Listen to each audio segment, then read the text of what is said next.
Bonjour tout le monde. Bonjour tout le monde, c'est encore Abdou. Donc du coup, là notre serveur est toujours lancé. Je vais retourner sur localhost 3000. Voilà, on a toujours notre serveur lancé avec notre petit logo et notre petite bannière. Ça n'a pas changé depuis la dernière vidéo. Là, cette vidéo, elle va avoir pour but de voir un peu l'architecture d'un dossier React. Comme tout à l'heure, on avait vu le package.json et on avait vu les différentes dépendances qui pouvaient y être installées.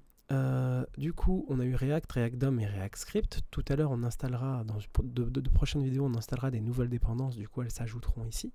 Ça, c'est pour le fichier package.json qu'on a déjà vu dans la vidéo précédente. Maintenant, rentrons un peu plus dans le vif du sujet. On a un dossier Node Module. Le dossier Node Module contient tout plein de choses, c'est-à-dire tout ce dont votre projet a besoin pour fonctionner. Voilà. Vous n'ajoutez rien dans le dossier Node Module et vous n'allez rien chercher dans le dossier Node Module à la main. En fait, ce dossier-là, vous ne l'ouvrez jamais, vous le laissez toujours fermé. Voilà. Comme ça, c'est clair. Le dossier public, il va contenir un favicon, une petite icône, un index.html. Le fichier index.html ici est aussi classique que tous les fichiers HTML que vous avez pu créer tout au long de votre vie. Il y a un head, un body et deux grosses balises HTML qui englobent le tout. Ce qui est intéressant à voir, c'est cette balise qui est là. Il n'y a qu'une seule balise div avec l'ID root. Il est important de noter que cette balise-là est dans le seul fichier HTML de votre projet React. Ensuite, si on va dans le dossier SRC, ce fichier-là, vous n'allez jamais le toucher non plus. C'est-à-dire que le dossier public, on ne va jamais le toucher non plus. Là, je vous montre pour que vous puissiez comprendre le cheminement des données, pour qu'elles s'affichent, qu'elles se rendent sur votre navigateur et que vous puissiez les voir. Ensuite, on a donc le index.html et on a un index.js dans SRC. On va ouvrir le index.js et là on va voir une petite chose. Je vais ouvrir le index.html juste à côté, comme ça on aura les deux en comparaison. Voilà.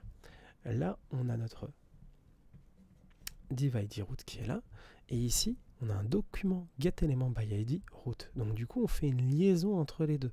Quand vous faites un document getElement by id, c'est que vous voulez interagir avec cette div là. Pour le coup parce qu'elle porte le même nom, root. Voilà.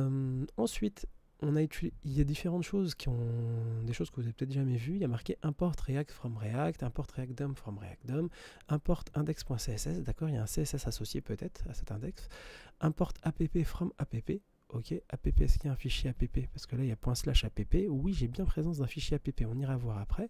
Et ensuite on a la dernière ligne dont je vous parlerai bien plus tard, elle ne vous sert pas à grand chose au début. Même plus tard, si vous n'en prenez pas conscience, ça ne vous empêchera pas de travailler non plus. Mais on y reviendra plus tard pour pas encombrer vos esprits. Le React DOM qui est là, on a React DOM qui est là et on utilise la React DOM donc qui est pour le DOM. Le DOM, pour ceux qui ne sauraient pas ce que c'est, ce n'est que inspecter le résultat qui est là. C'est-à-dire que ça, c'est pas de l'HTML, CSS, c'est votre DOM. Donc dans votre DOM, il va y avoir une image. Vous avez différents nœuds. Vous voyez, à chaque fois que je déplie quelque chose comme ça, c'est un nœud. Voilà. Le JavaScript à la base, il a été créé pour interagir avec ces différents éléments. Et pourquoi on parle de React DOM Pourquoi on utilise React DOM? C'est pour pouvoir injecter les datas dans la balise, la div id root qu'on a vu tout à l'heure dans notre fichier HTML. Donc si on regarde ici, on a bien notre div id root. Quand notre navigateur a compilé le tout pour faire un fichier pour créer le DOM, bah du coup on voit bien qu'ici il y a div id root, div, et quand je l'ouvre, je vais avoir classe app, div classe app, et ensuite j'ai toutes les constantes de l'app. Ok, on va aller voir ça. Donc du coup, bah, il y a bien app ici, vous voyez, on a appelé un composant, et c'est la première fois que j'emploie ce terme, et j'y reviendrai plusieurs fois dessus. Pour l'instant, je ne vais pas trop rentrer dans le détail, mais on a un composant, comme une brique de Lego qui s'appelle app, et cette brique de Lego, on va l'injecter dans div id router. Et du coup, ce qui nous permet d'avoir notre affichage ici. Si je modifie ici mon route et j'écris, j'enlève une lettre juste comme ça, voilà, vous allez voir que ça part en vrille. Et hop, une belle erreur.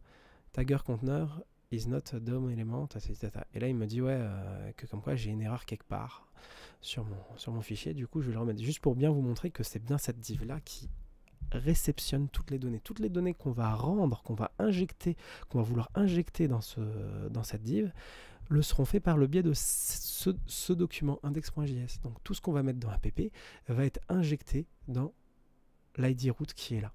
Voilà, pour bien comprendre le cheminement. Vous me direz, app du coup maintenant correspond à quoi? Quand je dis injecter, c'est aussi rendre. Vous allez voir qu'on va beaucoup employer, on va employer ce mot aussi. Là, render, on va rendre en HTML cette information-là. Donc du coup, je vais aller sur le fameux import app from./app. Mais pourquoi il n'y a pas marqué .js? C'est une question que vous avez le droit de vous poser aussi. Pourquoi elle est marquée app mais pas .js? Parce que React comprend directement que si vous ne mettez pas de terminaison, ça va être .js. Donc du coup, j'ouvre le fichier app. Et dans je vais fermer l'index HTML parce qu'on ne va plus jamais y retoucher. Voilà.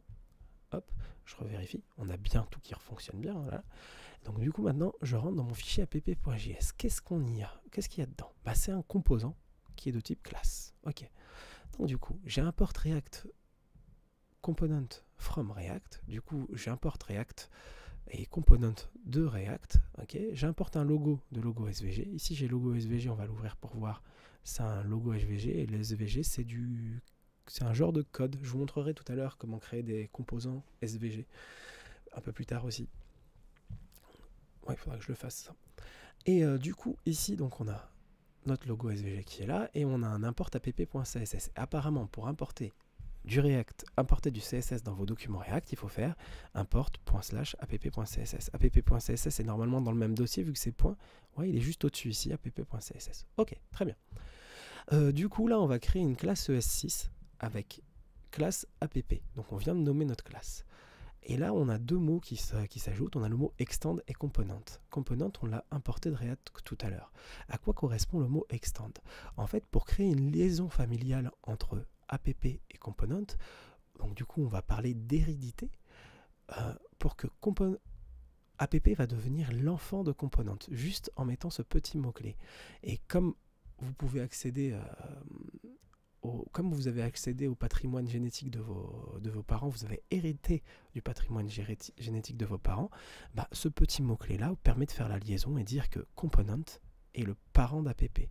Qu'est-ce que ça sous-entend en termes de code? Ça sous-entend qu'on va pouvoir accéder à toutes les petites fonctionnalités, toutes les petites fonctionnalités qui seront contenues dans le fichier component, dans la classe component.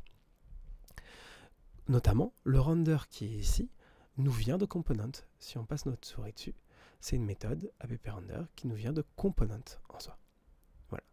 Et si on enlevait le component ici, nous ne pourrions pas utiliser le render. Voilà. Donc dans ce render, qu'est-ce qu'on a? C'est une fonction apparemment qui return un semblant d'HTML CSS. Un semblant d'HTML CSS. Voilà. Et cet HTML CSS, c'est le code qu'on voit là. On voit edit source code app.js on save to reload. Si vous revenez ici, vous remarquez bien qu'il y a marqué edit source code app.js on save reload. Voilà, c'est vraiment le code qui s'affiche ici. Ok, cool. Et du coup, tout ça est exporté au final. Tout ça est exporté au final et injecté dans la div root via le react-dom.render. Voilà. Du coup, le fichier index.js, je le répète, vous n'avez pas à le toucher.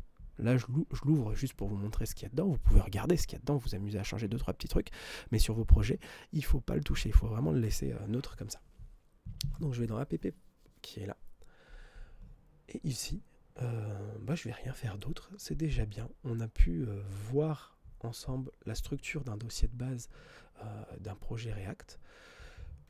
Les choses importantes à retenir, c'est que le node module, on n'y touche pas. Parce que c'est tous les modules qu'on va installer qui vont aller dedans. Le index.html, c'est un fichier qui contient, c'est le seul fichier HTML de votre application qui contient une div root, avec une div avec une id root, ce qui nous permet après dans le index.js d'injecter le composant app dans l'id root. Donc, du coup, ça l'injecte à l'intérieur de cette id là, et du coup, ce qui nous permet d'avoir ce visuel qui est là. Et on a pu remarquer aussi que dans le fichier app.js qui est importé dans index.js pour être rendu, donc on a app ici qui est importé ici, on l'appelle comme ça, voilà. Et du coup, quand on revient dans app.js, on peut voir que tout ce qui est noté ici apparaît bien là. C'est-à-dire que si ici, on save, on reload, on save tout, si à la place de reload j'écris poulet, ça devrait l'écrire de l'autre côté. Donc du coup, ça relance mon application et hop, edit and save tout poulet. Voilà. Donc on voit bien qu'il y a vraiment une vraie liaison qui est faite entre les trois documents. Je vais m'arrêter là pour cette vidéo et on se retrouve dans une prochaine vidéo pour créer notre premier composant, je pense, pour créer notre premier composant React.